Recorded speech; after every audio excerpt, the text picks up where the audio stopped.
I was a Boilermaker. I left school when I was 16, straight into a trade as a Boilermaker. Worked at the same workshop for about 8 years. And then I had a job working in dairy farms, putting in feed systems for cattle and that. And then I decided to come to Darwin.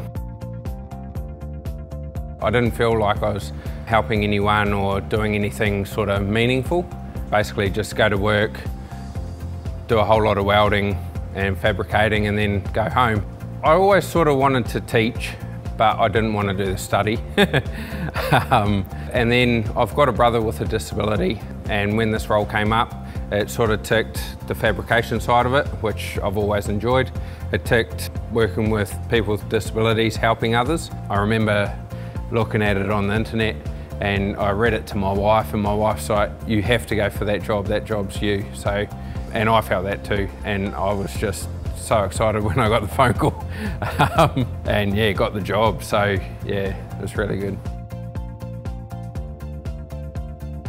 I'm the head supervisor in the workshop, where they started, like being afraid and unsure of how to hold the nail gun, to, you know, banging out, you know, 50, 60, even more pallets a day. Like, you see their development and it's just amazing. There's so many guys here that started when I first started, and their progression throughout. Now, like looking at them, it's just amazing. Like, they've come such a long way. Each morning I have a toolbox meeting with all the boys, going over safety and focus and staying on their task. I also write up all the notes on the guys each day. If any of them have had any problems throughout the day, I write in depth about that. Yeah, so some of them are able to read a tape measure and that sort of thing, others aren't. A lot of our work here is jig related. People in the past have put a lot of time into making jigs.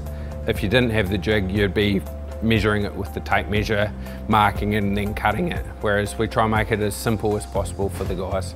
The whole thing with working here, you have to be patient and just go at their pace, basically. You can't rush things because it doesn't work that way. You just have to be patient and yeah, go at their pace. With the guys that are non-verbal, a lot of sort of hand gestures, they understand what you're saying, so I guess you have to sort of see it to know what I'm sort of saying, but yeah, no, it's just awesome. Each day I walk in, there's always a buzz, and I think most people that just walk through the workshop feel that buzz.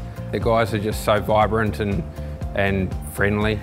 They don't care who you are, what you are, or anything like that. They just love to have a chat to you and always, yeah, happy and vibrant. It's really, yeah, it's one of the best things about working here. Yeah, it's awesome. Pretty much it's just common sense, understanding and patience. They are probably three main keys, I think, that you need in this job.